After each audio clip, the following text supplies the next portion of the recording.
We're headed into week 1 of the NFL season, so let's talk about the injuries and the latest updates on Saquon Barkley, Carson Wentz, Alshon Jeffrey, and Jerrick McKinnon. It's the injury report. Let's go.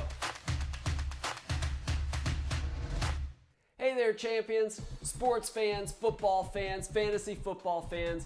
Welcome to the Injury Report. This is a weekly show where I'm going to go through the biggest injuries as they pertain to football and fantasy football at the NFL and college level, English Premier League, Major League Baseball, the NBA, and other sports. So come join us every single week. Make sure to subscribe and click the notifications and get the latest injury information. Week 1 of the NFL season starts tomorrow. Basically, Atlanta is traveling up to Philadelphia to take on the Super Bowl champion Eagles. Should be a great game. So let's start with 2 players that may not factor, probably won't factor in that game. First, and probably most importantly, Carson Wentz. The Philadelphia Eagles quarterback had ACL and LCL surgery last fall and has been out pretty much until then. He had surgery, everything reportedly went well. He was hoping to be ready for a week 1 return. Doesn't look like he'll make it. Now, the Eagles head coach Doug Peterson says that he's progressing well and that Wentz is actually doing 11-on-11 drills. So the team seems to be suggesting that he's very, very close. The thing about an ACL injury is we normally say about 6 to 9 months to be cleared to play, and usually about 9 to 12 before you're as good as you were before. The LCL, or the ligament on the outside of the knee, which is involved in side-to-side and rotational stability, makes it a little trickier, and that's going to be a little bit slower. So we don't know, is that an extra 2 months or 3 months? It's really hard to know, but I'm sure that the team wouldn't be letting him go through these 11-on-11 drills if they weren't reasonably confident that his knee was coming along well. But the challenge is, whether or not he's going to be 100%. And Wentz is the future of the Eagles. So as long as they've got a good backup in Nick Foles and he's playing well and Foles stays healthy, I don't think you're going to see Carson Wentz rushed back. It would not at all surprise me to see this go not just into week 2, but later into September and even October. It's not necessarily a sign that something's wrong with his rehab.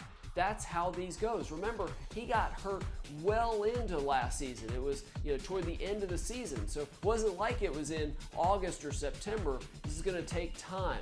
I hope we see him back really quickly, but just out of precaution, it would not surprise me if this goes another 3 or 4 weeks. Let's hope I'm wrong, but if you have him in fantasy football, I would pay close attention. It may be a little while before you get to play him. Moving to another Eagles player, let's talk about wide receiver Alshon Jeffrey. Had rotator cuff repair surgery of his shoulder. Now, this is a little different than for a defensive player. The linemen, the linebackers, where they actually have to bring somebody to the ground, even the cornerbacks and the safeties. So that's a lot trickier because you've got to get that shoulder strength completely normal. Not that you don't need that as a wide receiver, but just the physical demands are a little different. I think you'll see Jeffrey sooner rather than later. They took him off the PUP list, moved him onto the active roster, which suggests he's really close to being able to play. He's been ruled out of week 1, but I don't think that this one will be that much longer. If you have him on your fantasy lineup, watch his practice status week to week and day to day, but I think you'll get to play him sooner rather than later. All right, let's talk about one of the biggest rising stars in the NFL. That's New York Giants running back Saquon Barkley. Barkley was just electrified, the preseason. That run he had on his first play from scrimmage was unbelievable. That's why the Giants picked him second in the draft, all that he can potentially do. But then the footage of that practice session where he came up and grabbed his hamstring surfaced. Basically, he didn't play in any of the preseason games after that. I think he only played 6 snaps in the entire preseason. Now, hamstring injuries, usually fairly minor, probably healed by now. In fact, Saquon Barkley says that he's definitely ready for a full workload in week 1. Here's my only concern about Saquon Barkley. We know with hamstring injuries that once you've had one, you're much more likely to suffer another one. I've read a study where athletes that have had one hamstring injury are 6 times more likely to suffer another one.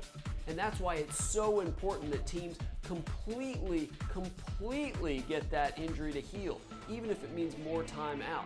Now, this suggests that Barkley's ready. He's been practicing and they say he's ready to go. So hopefully that's true, that he's fully healed. But what we hope doesn't happen is that he suffers another one a few weeks from now or even later in the season. This is one, definitely play him if you have him. He's an unbelievable talent, but always keep an eye on the practice statuses and things like that, where the team may be ultra cautious to prevent him from getting into this cycle of recurrent injuries. We've seen a number of players over the years that keep having these soft tissue injuries and muscle injuries. Let's hope that doesn't happen with Saquon Barkley. The last one I want to talk about, really almost an afterthought heading into week 1, and that's 49ers running back Jerrick McKinnon. He was injured on the last play of a preseason practice, basically before the season started. It was a non-contact injury. His knee buckled. He had torn his ACL. Now, obviously he's out for the season, so you've probably already dropped him if you were unfortunate or unlucky enough to have drafted him before he got hurt. One of my son's friends in a league that he's in drafted McKinnon and had to get rid of him when he got hurt. Hopefully that's not you. I bring this up though, not so much about McKinnon, because obviously he's not going to play the rest of the season, but what I want you to do heading into the rest of the season is during the season, be it a Thursday night game, Sunday game, Monday night, is when you see a non-contact injury, at least think ACL injury. It's going to be a situation like this. An athlete's running, he plants his foot to change direction, his knee buckles. Or he lands awkwardly from a jump and foot hits the ground but his knee gives out. If you see that kind of non-contact injury, think ACL. Yeah, you can have a guy take your knee out and that can tear your ACL. We saw that with Tom Brady, years ago. But that's not the most common way to tear your ACL. So when you see these non-contact injuries and a guy's hobbling off, really struggling, think ACL. Maybe you can make a quick roster move or something like that, but definitely one to watch if a player on your team has that kind of injury. All right, that's going to wrap up the injury report. If you have a particular athlete you want me to discuss, leave those in the comments below. I'll try to share my injury perspective. Make sure to subscribe and click the notification so you know when these videos arrive every week. We're going to talk all kinds of sports and all kinds of famous athletes, and I look forward to seeing you right here next week.